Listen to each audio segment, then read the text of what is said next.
@Julio Sánchez Cristo Oficial.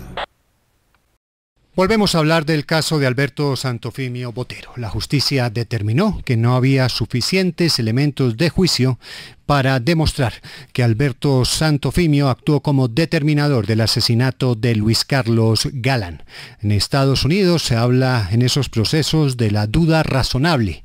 Eso fue lo que aplicó la justicia colombiana en el caso de Alberto Santofimio, por lo menos en la sentencia que se ha conocido. No dice que no participó en los hechos, sino que con las pruebas que se conocen hasta ahora, no se puede determinar que participó de los mismos. Mucho se ha hablado de este caso, es una de las historias más dolorosas de la historia política colombiana, y el proceso fue un proceso muy complejo, un proceso que estuvo archivado, proceso que se abrió nuevamente, proceso que tuvo una sentencia en primera instancia contra Alberto Santofimio Botero, y en todo ese proceso un testimonio no se escuchó. Un testimonio que era importante porque era el testimonio de una persona que fue cercana a Pablo Escobar y que fue cercana a Alberto Santofimio Botero, que estuvo con ellos en la época que ocurrieron todas estas desgracias para el país y que tenía mucho por contar. Lo contó efectivamente, lo contó en una entrevista televisiva, después lo contó en un libro, pero todo eso que contó no quedó judicializado, porque no entró dentro del proceso y como tal no se tuvo en cuenta ni siquiera en la primera instancia cuando fue condenado Alberto Santofimio, no se tuvo en cuenta en esta segunda instancia donde Alberto Santofimio recobra la libertad y no sería tenido en cuenta en caso de que la Corte Suprema de Justicia acoja la decisión de revisar el caso en casación. Un proceso que todavía no se sabe si se va a surtir, es un tema complejo desde el punto de vista judicial y es lo que se espera determine la Corte en los próximos días en un sentido u el otro, pero lo cierto es que a pesar de todo eso, el testimonio del que estamos hablando y que seguramente ya todos ustedes han identificado, no se va a tener en cuenta y no se tuvo en cuenta en todo este largo camino judicial. Doña Virginia Vallejo, buenos días. Muy buenos días. ¿Qué primera sensación le quedó a usted con la determinación de la justicia de dejar en libertad a Alberto Santofimio? La misma que tuve cuando dejaron en libertad a O.J. Simpson, aquí en los Estados Unidos, con aquello de la duda razonable. Lo que sentí es aquello que uno siente cuando lee a Hamlet de Shakespeare y dice hay algo podrido en Dinamarca. Allá no hay algo podrido, allá todo está podrido, señores. Y eso se suma a la noticia del indígena asesinado después de que el presidente de la República acusa a los movimientos indígenas de estar infiltrados por la FARC cuando el que los había infiltrado era él. Y después de que el senador Petro es seguido por el DAS, que yo creo que fue también quien hackeó mi computador el Día de la Madre para robarse todos mis archivos, todos mis datos, toda mi información, todos mis libros en español y en inglés, y tuve que denunciar eso a las autoridades en los Estados Unidos porque hasta aquí ha llegado la persecución contra mí de todos los estamentos de poder en ese país. Es todo lo que está pasando en Colombia, realmente enfurece a los seres humanos que hemos vivido los procesos de nuestro país. Y claro que mi testimonio no fue tenido en cuenta y claro que no será tenido en cuenta. Y el testimonio de 5 horas que acabo de dar ante la fiscal delegada para el caso Toma de Palacio de Justicia fue filtrado por los militares al diario El Tiempo y completamente adulterado para hacer creer que lo que yo había dicho en esas 5 horas de declaración bajo la gravedad del juramento no coincidía con lo dicho en mi libro, que ha sufrido todas las formas de persecución por parte del establecimiento colombiano encarnado en la familia del presidente Alfonso López Miquelsen, la mujer Pilar Castaño de López, hija de la prima de Santofimio, Gloria Valencia de Castaño, y sus hijos, también en los grupos económicos y los embotelladores, y también en los medios de comunicación de la familia del vicepresidente Santos y el ministro de Defensa Juan Manuel Santos. Doña Virginia, volviendo al tema de Alberto Santofimio, que es en el que nos queremos concentrar hoy por lo que hemos dicho. Usted estuvo cercano a los dos personajes en su momento y a las cosas que pasaron después. El testimonio suyo no fue tenido en cuenta porque llegó tarde. ¿Por qué llegó tarde ese testimonio? Primero que todo, yo estuve muy cercana a Pablo Escobar. No estuve cercana a Alberto Santofimio. Alberto Santofimio no era nada mío. Solamente el diario El Espectador de la señora evasora de impuestos Beatriz Dávila de Santo Domingo, cuyo marido hizo un negocio de 4.000 millones de dólares sin pagarle un peso de impuestos a la nación, se atreve a escribir por un dictado del hijo de Gilberto Rodríguez Orejuela que dice que yo había denunciado a Santofimio, dice que porque no me había dado un apartamento. Imagínese usted, no le pedí un apartamento jamás a mi amante Pablo Escobar, que era el séptimo hombre más rico del mundo. ¿Le iba a pedir algo a su candidato limosnero? No, mi amante se llamaba Pablo Escobar y estuve cerca de él durante 5 años y me escogió como su biógrafo para que contara la verdadera historia de Colombia. Y mi libro no es un libro sobre el narcotráfico, es un libro sobre el poder y la corrupción del poder absoluto y la corrupción de los presidentes López Miquelsen, Álvaro Uribe y Ernesto Samper Pizano por el narcotráfico. ¿Y por qué el testimonio llegó tarde? Le contaré por qué llegó tarde, señores. El testimonio llegó tarde porque durante 20 años me vi obligada a callar. Yo no sé si ustedes recuerdan aquella campaña de difamación monstruosa contra mí para sacarme de la televisión. Decían que me habían cortado, llamaban a las emisoras a decir que la esposa de Pablo Escobar me había desfigurado, decían que tenía sida para que nadie se me acercara, para que me trataran como un leproso. Luego, como cada día era más linda, llevaba una vida tan digna, entonces decía que era que me hacía cirugías plásticas. Cuando me volví fue tan pobre que no he tenido con qué operarme un tumor que todo el mundo puede ver en mi garganta desde hace 20 años. Si tengo ese tumor hace 20 años en la garganta, ¿qué me iba a tener dinero para hacerme cirugías plásticas? Luego Pablo Escobar me amenazaba. Luego ponían a esos sicarios a llamar a las emisoras, a decir que tenía amantes narcotraficantes. Mi único amante narcotraficante se llama Pablo Escobar Gaviria y nadie más. Yo no necesitaba. Él era el 7º hombre más rico del mundo y lo quería con todo el corazón y nunca le pedí nada. Luego se vuelve mi enemigo. Se le mete en la cabeza que yo voy a tener alguna relación con Gilberto Rodríguez porque Gilberto Rodríguez salió de la cárcel y llegó a mi casa con Alberto Santofimio. Iban para donde Alfonso López Miquelsen y Cecilia Caballero de López. Pero, y me siento en un polígrafo a decirlo. Un momentico. Sí. Y a ver, sí, con mucho gusto. Sí, doña Virginia, es que como son tantas cosas y como realmente mucho de esto, a pesar de lo que usted señala, pues usted lo ha contado, lo contó en la entrevista de televisión, lo contó... No, eso no fue una entrevista de televisión, un momentico. Sí. Ese es un testimonio que yo grabo para el señor Antonio Galán Sarmiento. Okay. Un día a las 3 de la mañana, en el agotamiento total que se me puede ver en mi rostro, estando gravemente enferma, sin arreglar, con un vestidito viejo, se lo presto a Gonzalo Guillén, él se lo roba y se lo vende a RCN, dizque como una entrevista para televisión que yo le había dado. Yo no doy entrevistas para televisión sin iluminación y sin arreglar y con un vestidito viejo, porque toda la vida fui una diva y todavía me cuido cuando doy una entrevista.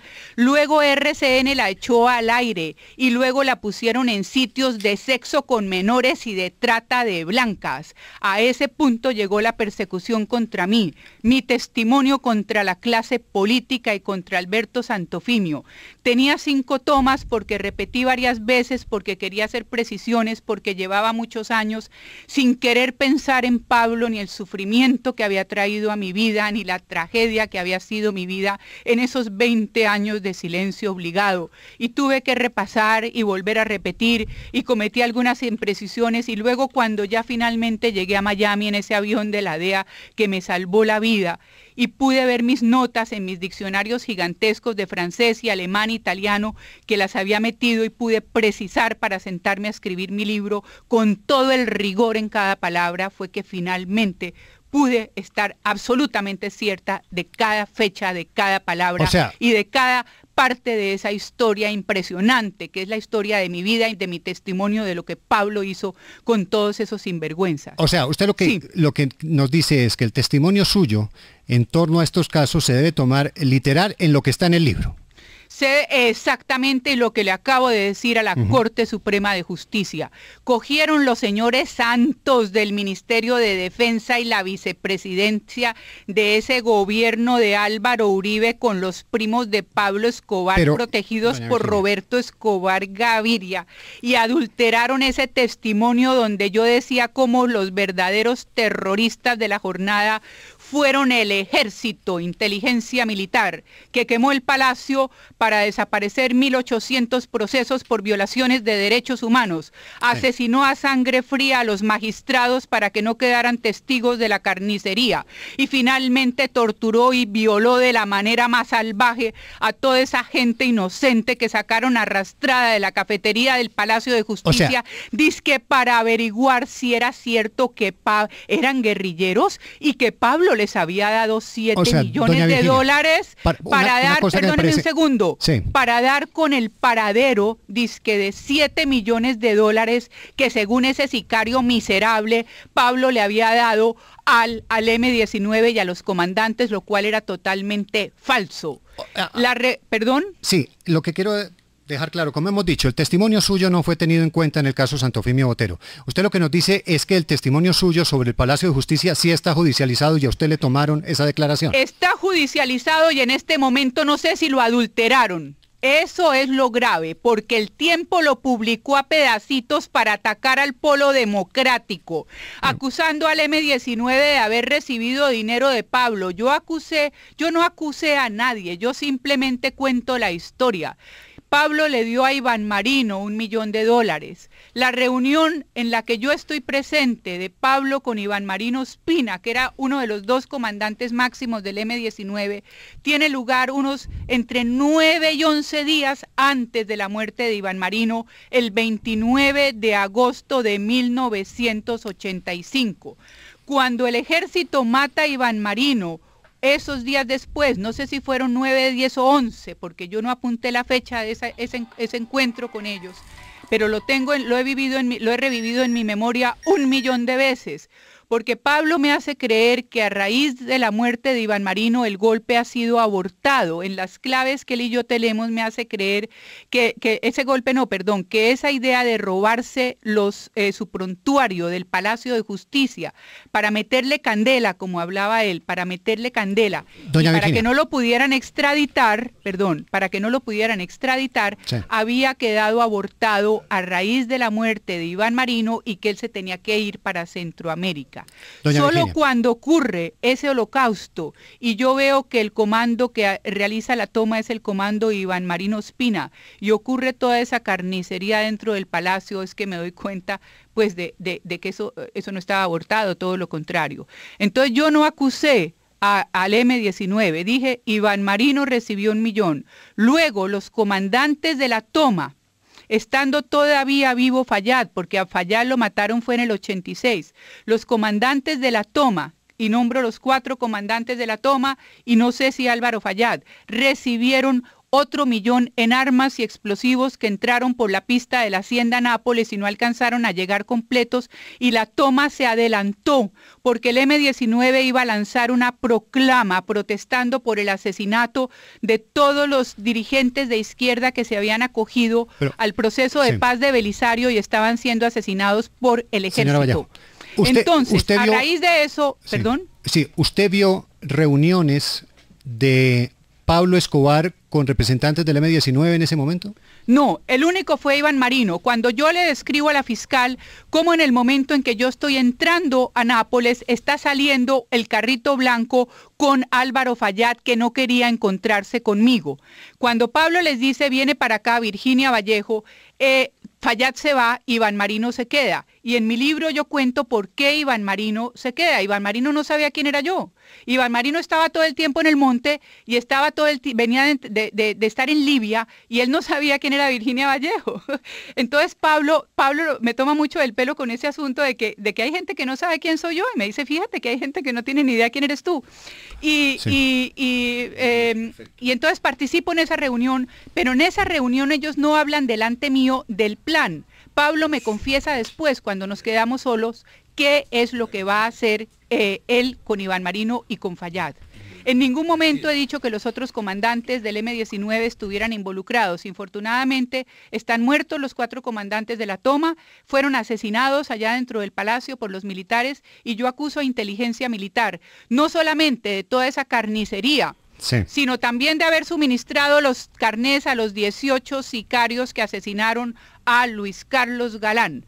Estos 18 sicarios portaban carnés del B2 del Ejército, inteligencia militar, y acuso al B2 del Ejército de tener relaciones íntimas con José Gonzalo Rodríguez Gacha, un hombre de extrema derecha que era el socio de Pablo, aunque políticamente opuesto, y que con ayuda del Ejército exterminó a la Unión Patriótica a 1.200 seres humanos de izquierda. Y en mi libro cuento cómo los grandes ganadores de ese holocausto del Palacio de Justicia son los partidos tradicionales, porque las aspiraciones de los grupos de izquierda de acogerse a la amnistía o de convertirse en partidos políticos legítimos, que era la aspiración del M-19 en aquella época, quedaron enterradas entre las cenizas del Poder Judicial. Señor, usted fue testigo de todas estas cosas. Si usted hubiera hablado en ese momento, ¿no se hubieran evitado muchas desgracias? No, porque en el caso del Palacio de Justicia, Pablo me hizo creer que el golpe había sido abortado. Y en todo caso, él ya le estaba mandando a todos los magistrados de la Corte Suprema coronas de flores, sufragios, esquelas con huella digital, con amenazas. Acuérdese que él le mandaba cartas a todo el mundo con la huella digital. Entonces, en ese momento, Pablo me hace quedar en Colombia porque a mí me habían ofrecido ser la presentadora del Canal 51 de Miami, y como nos acabábamos de reconciliar después de haber estado separados 4 meses, entonces, y me había pedido en todas las formas que volviera, y me decía que el M-19 se iba a constituir en partido político legítimo y él los iba a apoyar económicamente, que además cuando quemaran esos expedientes que se los iban a robar, todo iba a volver a la tranquilidad y el país iba a poder estar en paz. Nadie hubiera imaginado, ni Pablo ni el M-19 tuvieron jamás la intención de que ese holocausto tuviera lugar. Ese holocausto lo causó el Ejército. Eso iba a ser una proclama pacífica, que se iban a robar, efectivamente, iban a cometer un delito, se iban a robar los expedientes. Pues sí, pero básicamente iban a protestar, sí, pero no, iban a protestar por el asesinato de los líderes del Quintín Lame, el EPL y el M-19, que estaban siendo masacrados por el Ejército y los organismos de seguridad cada vez que deponían las armas. Entonces, eso es lo que me explica Iván Marino esa noche en esa reunión cuando estamos con Pablo. Todo lo que le están haciendo a las personas que se habían acogido al plan de paz de Belisario. Entonces se iban a robar unos expedientes y Pablo me cuenta que se los van a robar, pero luego me hace creer que el golpe fue abortado porque mataron a Iván Marino. Entonces él está preocupado de que le hayan estado haciendo seguimiento a Iván Marino y den con el paradero de él, y me dice que se va para Centroamérica. Solamente cuando estalla aquel horror y yo estoy en Cartagena en el Reinado y describo lo que está pasando, es que yo me doy cuenta, pero como le estoy yo le diciendo, insisto en algo. Sí, cuénteme. Más allá de todo lo que usted nos cuenta del Palacio de Justicia, de todos estos episodios, desde cuando empezó usted con estas declaraciones, a partir del video que usted nos cuenta, que fue el que se reveló, después el libro y demás, a mí siempre me ha quedado la duda, usted estaba ahí, usted escuchó unas cosas, ¿usted no pudo advertir? ¿Usted en su momento no cree que carga con el peso de haber podido evitar la muerte de Galán? No, la de Galán no, porque cuando yo iba a Santofimio instigando a eliminar a Luis Carlos Galán, era año 83, 84 y 85. Y yo nunca pensé que realmente Pablo fuera a matar a Luis Carlos Galán, porque se le venía el mundo encima. Yo pensaba que, imagínense, dicen que el camino al infierno está pavimentado de buenas intenciones. Yo nunca me hubiera imaginado que Pablo realmente fuera a matar a Luis Carlos Galán. Yo sabía que tenía un odio virulento por Luis Carlos Galán. Yo sabía que Santofimio lo instigaba y que tenía también un odio virulento por Luis Carlos Galán. Pero a Luis Carlos Galán lo asesinan en 1989, cuando yo ya llevo 2 años sin ver a Pablo Escobar, sin ver absolutamente a nadie de ese mundo, viviendo en Alemania. Estoy cooperando con Interpol, con Bundeskriminalamt de Wiesbaden, cooperando con ellos en todo. No de amante de los Rodríguez Orejuela, como dice ese miserable de Felipe López en su revista. Ese miserable y ese canalla. Mi única relación con los Rodríguez fue haber sido una pobre periodista del Grupo Radial Colombiano con un sueldito infeliz, cuando todos los medios me empezaron a bloquear, y sobre todo la señora Gloria Valencia y su hija Pilar Castaño, mis programas de televisión, a raíz de la relación con Pablo, y tengo ese trabajo en el Grupo Radial, y allí veo cómo Gilberto Rodríguez desde su oficina corrompe a toda la clase política de Colombia y le manda pasajes a Europa a Alfonso López Miquelsen y a Cecilia Caballero de López. Y todos esos amigos de Gilberto son luego nombrados embajadores en las principales ciudades europeas durante el gobierno de Ernesto Samper Pizano. Doña Virginia, uno la escucha a usted y uno siente que usted tiene mucho resentimiento interior. Claro, y toda la rabia de los colombianos contra esa clase dominante, podrida, dueña de los medios de comunicación. Pero todo ese resentimiento no la lleva a hacer todas estas acusaciones que se quedan en unas diatribas que... No son diatribas. Mire usted la persecución desatada contra mí. Mire usted toda la canalla mediática acusando a una mujer inocente hasta de los magnicidios que cometió el ejército y que cometió el narcotráfico, para que los presidentes de las familias tradicionales pudieran seguir ordeñando a los medios de comunicación, para que nadie que fuera jamás a revelar sus crímenes y sus lavados de activos y sus testaferratos tuviera derecho a una reputación, y cómo acabaron con una mujer inocente por el crimen de haber escrito un libro. Yo soy el biógrafo de Pablo. A Germán Castro Caicedo, cuando fue a entrevistar a Pablo y Pablo le contó todos sus crímenes, nadie le dijo que si era un cómplice.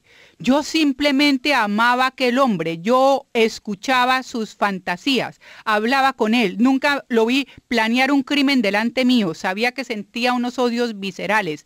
Traté de evitar esa guerra con el cartel de Cali en la que se iba a meter a finales del año 87. Yo sabía que ahí iba a quedar todo el mundo muerto. Traté de pararla, traté de convencer a Pablo de que hiciera un armisticio con el cartel de Cali y con el M-19, que era gente muy inteligente, y que convenciera a Gonzalo Rodríguez, el mexicano, de hacer las paces con la Unión Patriótica y con las FARC, y le presentaran esa fórmula de paz a Luis Carlos Galán. Y le dije a Pablo, ¿por qué no me permites contactar a Luis Carlos Galán para yo proponerle esa fórmula de paz? Convenza a Gonzalo de que deje ese odio contra la Unión Patriótica y haz una alianza con Gilberto, que también es amigo del M-19. Ustedes hagan una alianza de gente inteligente y rica, por Dios. Y yo le ofrezco esa fórmula a Luis Carlos Galán. Y ahí fue cuando me dijo, si lo eligen, no se posesiona.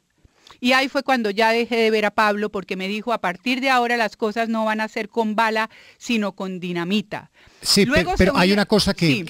Sí, cuénteme. Usted dice, si usted tiene esa relación tan lejana en ese momento con el señor Santofimio, y después se dejan de ver por tanto tiempo, ¿cómo se puede demostrar que Santofimio sí es el instigador del asesinato de Galán? Una excelente pregunta, y le voy a contestar lo que dije precisamente ahorita bajo la gravedad del juramento ante la fiscal cuarta delegada para el caso Toma Palacio de Justicia, porque todo esto tiene que ver con el B2 del ejército y con inteligencia militar.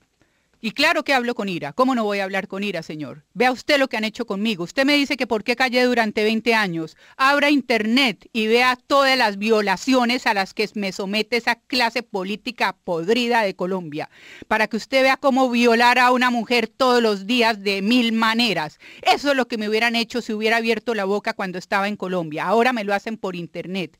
Y le voy a decir lo que le dije a la fiscal. Santofimio instigó delante mío a Pablo Escobar a eliminar a Luis Luis Carlos Galán en el 83, el 84 y el 85. La última vez que vi a Santofimio y a Pablo juntos fue en el 85, poco antes de esa reunión con Iván Marino Ospina, cuando Pablo me convence de que van a pasar cosas muy importantes y muy interesantes y que me ruega que me quede en Colombia ahora que volvimos y que no me vaya para Miami, imagínese usted. Y me hace dejar mi puesto en Miami y yo, por el amor que le tengo y porque nos hemos reconciliado y porque quiero ver si puedo enderezar un poco ese potro salvaje, vuelvo otra vez con él y asisto a esas cosas tan importantes y tan interesantes. A la fiscal le dije lo siguiente: el sicario dice muchas verdades, doctora, pero el sicario dice muchas mentiras. Así como dijo que Pablo le había dado 7 millones al M19, a Iván Marino Ospina, un mes antes de la toma del Palacio de Justicia, cuando ya Iván Marino llevaba 3 meses bajo tierra. También dijo 3 enormes mentiras en el juicio contra Santofimio. Y aunque delante mío Santofimio instigó a Pablo Escobar a eliminar a Luis Carlos Galán y yo dije que ese hombre lo único que no hizo fue apretar el gatillo, también en honor de la verdad tengo que decir que el sicario miente. Todo el libro del sicario está lleno de mentiras contra las mujeres de Pablo, de mentiras contra mí y de mentiras incluso en el caso del asesinato de Luis Carlos Galán. Pablo jamás le dijo a Santofimio Alberto, jamás. Pablo toda la vida le dijo doctor, doctor, doctor, doctor. Santofimio lo manejaba con el dedo chiquito. Si el sicario dice que Pablo le decía Alberto, el sicario está mintiendo. También le dije cuáles eran las otras 2 mentiras que había dicho el sicario en el caso contra Santofimio y le dije, yo no puedo faltar a la verdad, doctora, por mucho desprecio que me inspire el ex senador Santofimio, también tengo que decir la verdad, y es que el sicario mintió en lo del Palacio de Justicia y dijo que yo sepa 3 mentiras en el caso contra Santofimio, aunque todo el resto sea cierto. Esas mentiras son las de Popeye. Sí.